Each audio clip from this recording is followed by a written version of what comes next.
So here, we have found Tim. He is going to talk to us today about what happens when BGP meets big data. Clicker here, big button is forward, little button is back.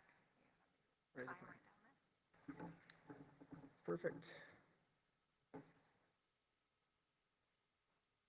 All right, so this presentation was going to be originally given by Joel Opsfeld, but he couldn't make it.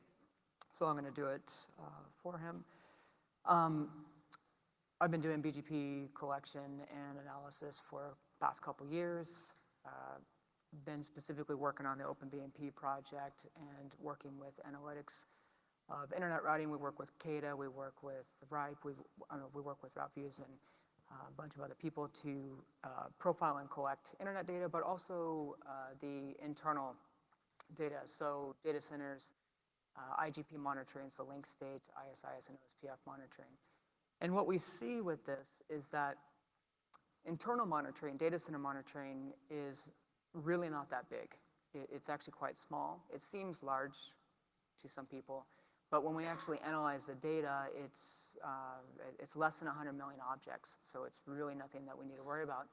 And we can scale that on a single instance, so a single node is not really a problem to handle that data.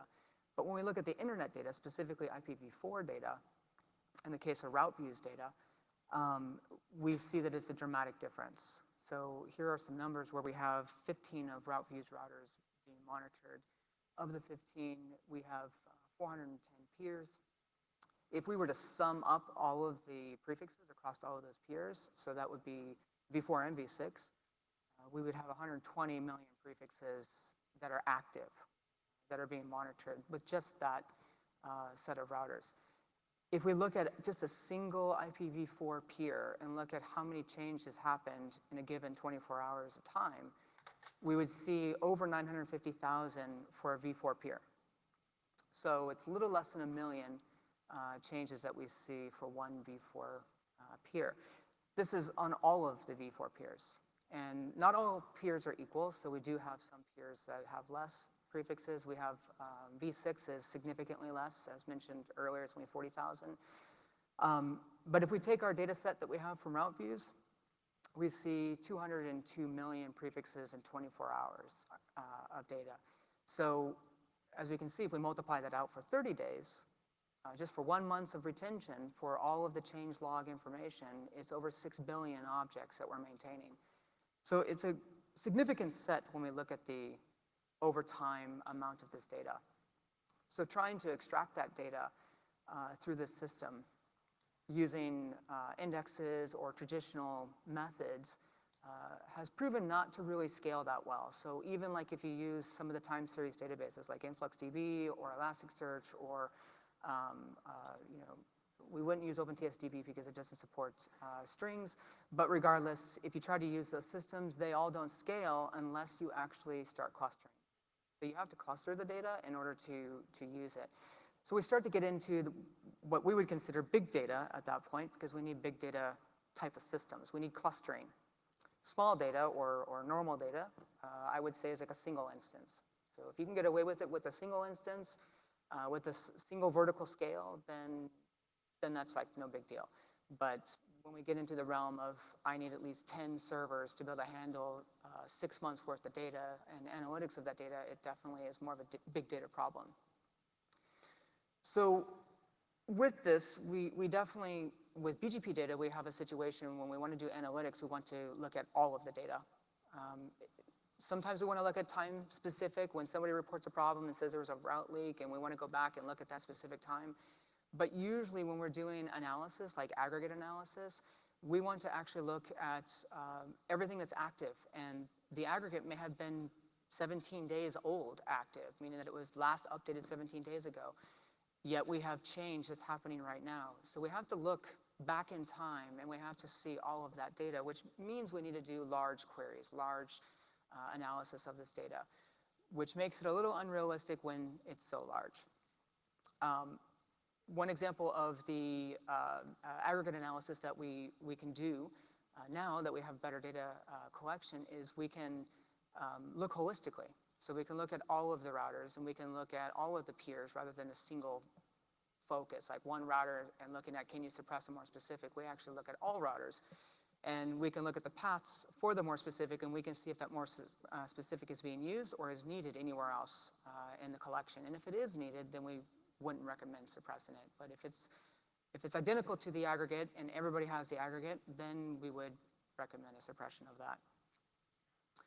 So with the data monitoring, we don't just want to monitor one peer. So most people, when they look at BGP monitoring, they look at just one BGP peer that they're monitoring, like getting an eBGP feed. But that eBGP feed is technically only what would be considered like adjacency rib-N if you're monitoring the received prefixes that you're seeing from that BGP feed. We actually want to monitor more places than that. We want to monitor 5 distinct locations. And we have adjacency rib-N, which is what's received. We have post policy, which is what has been received but has gone through policy. So any filters, any modifications to the attributes, community strings, AS path, whatever, that's post policy. If you were to do a diff between post policy, you should be able to actually validate your ingress policy, because it should be an identical representation of the net effect of what your ingress policy is doing on that given peer. We also have adjacency rib out, post policy and pre-policy, which is very similar, except for it's the outbound advertisements. And then we have the 5th one, which is the local rib. The local rib is specifically defined as being the selected, used, installed local rib. It's different than the adjacency rib out, which some people get confused. They think adjacency rib out is equivalent. And it's not, because adjacency rib out, you can have ad paths or no ad paths. You can have different policies, and you may still actually be sending prefixes out, but you're not actually using those prefixes in the local rib. And with the local rib, we do want to see what the router is actually using. And if it's not using it, we want to know about that. One of the big things for local rib is also we don't want to require peering. So we shouldn't need to receive prefixes or advertise prefixes in order to do BGP collection. Because BGP is obviously collecting more than just traditional IPv4 and v6. We also have link state collections. So we definitely want to get link state, which is locally originated, out of the router via some protocol like BMP without having to require peering.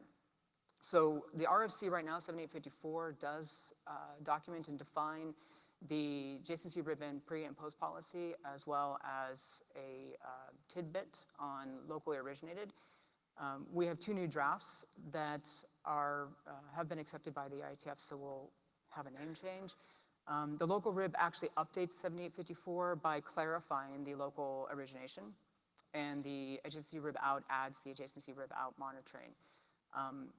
I will quickly mention the reason why some people want to do adjacency rib out, especially any service provider who wants to monitor what they're sending to a customer. We were contacted by some folks who said, hey, can we get the information from route views, or can we get the information from other public sources, and can you tell us if we leak something? And it's like, well, you should be able to see that yourself. And the problem is they can't see what they're advertising, so they have to look to somebody else to tell them what they're advertising. With adjacency rib out, you get that use case covered. So some of the people in here might have used OpenBMP. We're going through a name change, so we're part of Linux Foundation now, and we're changing the name to Streaming Network Analytics System, primarily because we want to widen the scope. We want to include more than just BGP BMP data. We want to do all routing data. So we felt the name OpenBMP was too specific. So there's still a process of changing names. So GitHub still has OpenBMP, but you'll see over the next few months, things will migrate over to SNAS. Right now, this is the architecture that we have. We have basically a collector, and the collector takes the data, parses the data, sends it to a Kafka bus, which normalizes the data and it maintains the original copy as well.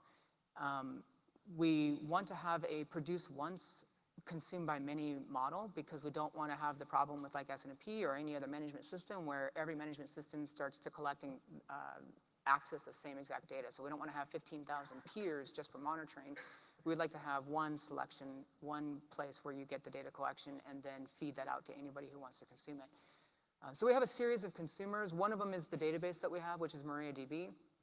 And that database I would consider as more small data. It is intended by itself to handle roughly 60 million prefixes. So you can maintain 60 million, usually without a problem, and you can maintain several months of data. Usually we do like 3 months of data, and that's not really a big deal. Anything that goes beyond that, it starts to get too large. We get I/O bound, and there's nothing we can really do about I/O bound issues.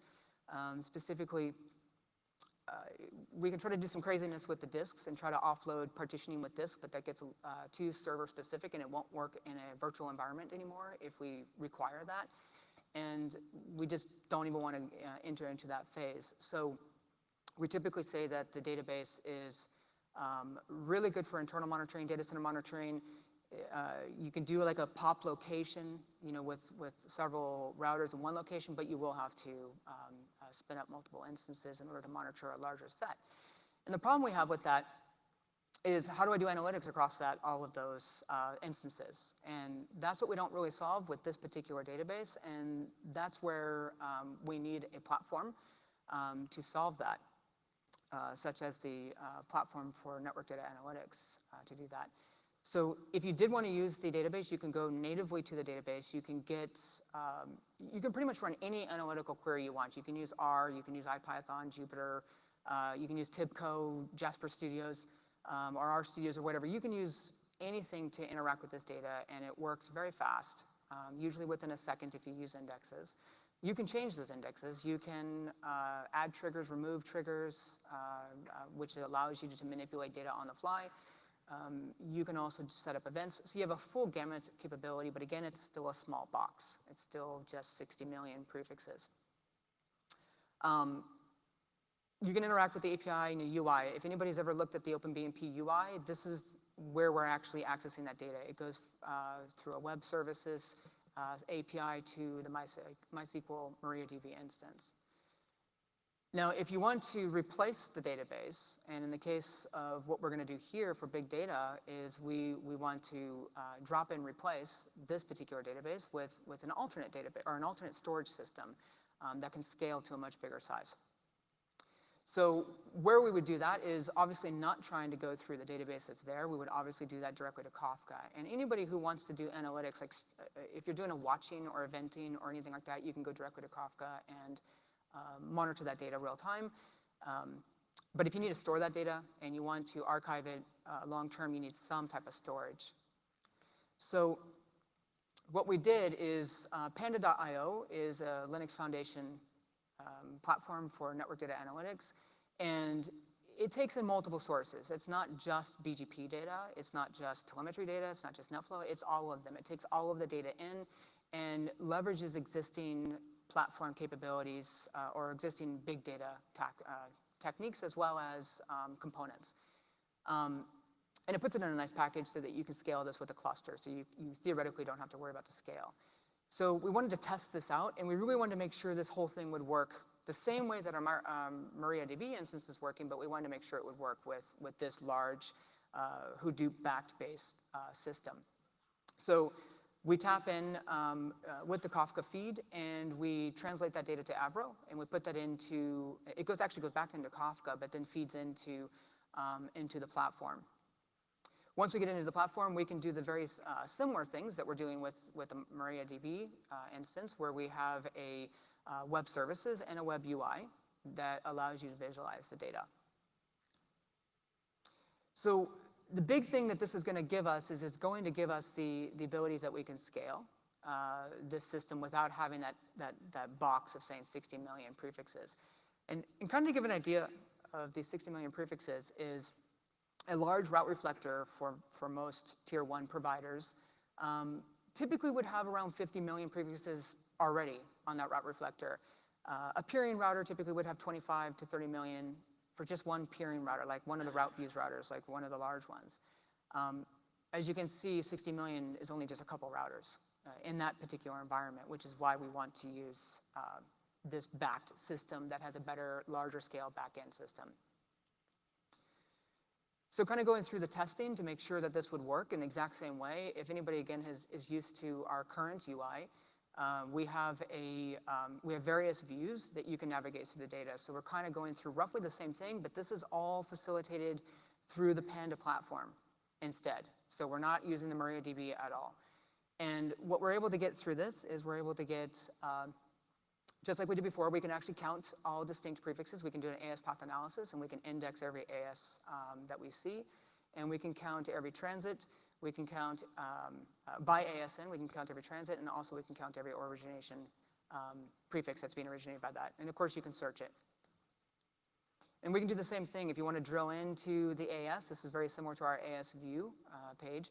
You can drill into the AS and you can see what prefixes for a given time period were changed or have this AS in the path. So this would be like looking at the AS path and doing a filter by saying 15.4.12 and saying what actually is in, or what prefixes are seen with that AS path.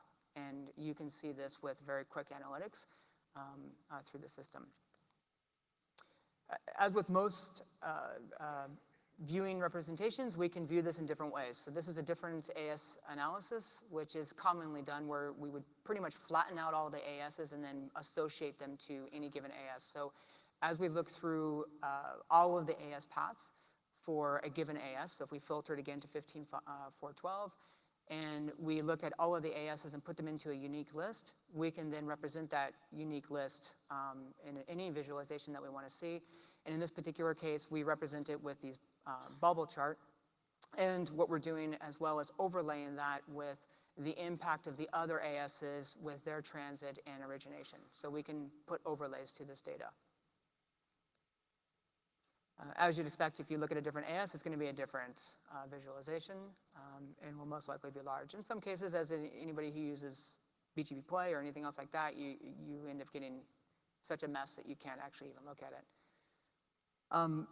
One of the big things with analytics is going back in time and looking at the history. So we can see here in this particular example, we can see that there's convergence. We do see convergence with BMP because we're not snapshot-based, we're real-time based.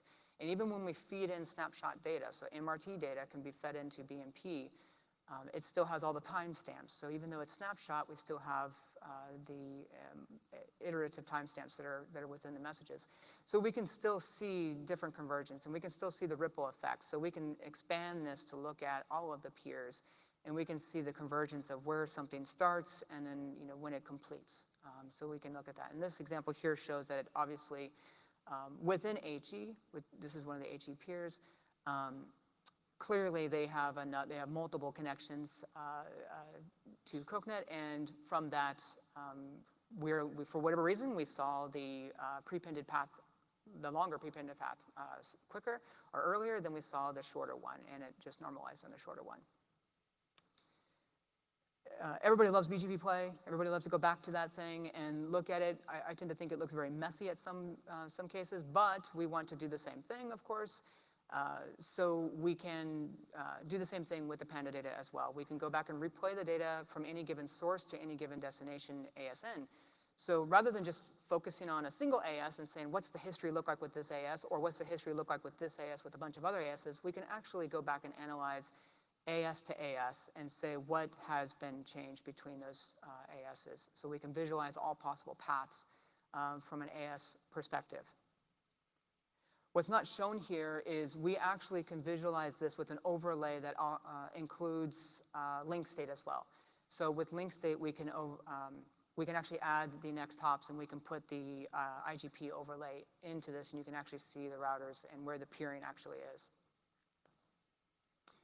We can look at this from a same data, but look at this from a different perspective, and look at it from a list view.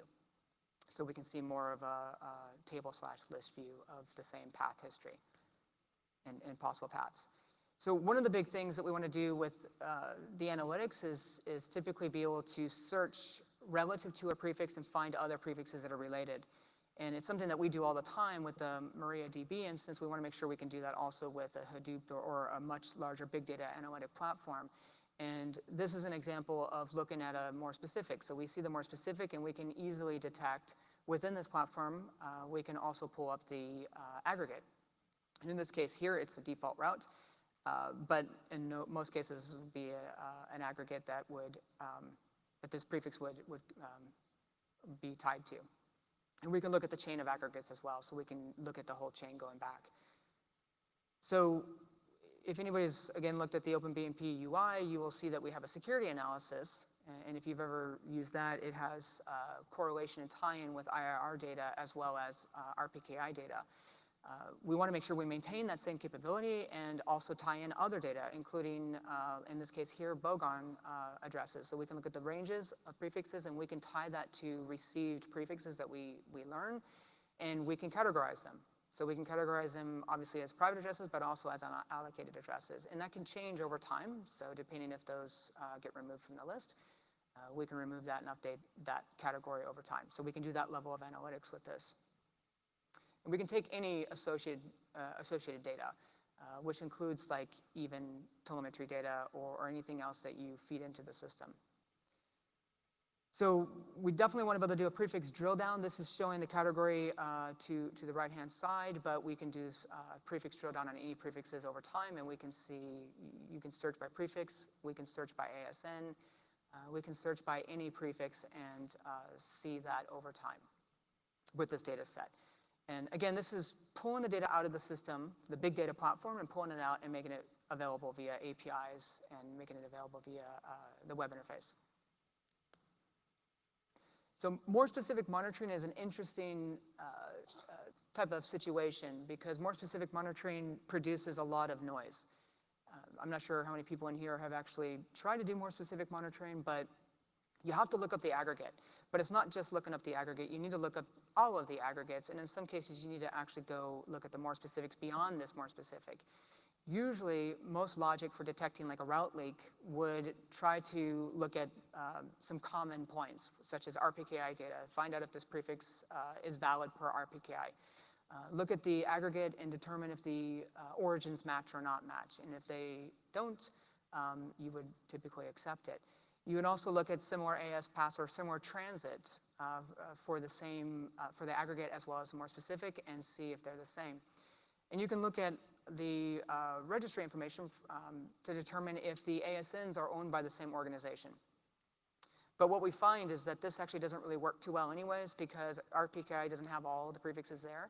And even some of the RPKI data is actually not correct. So that just makes it even harder.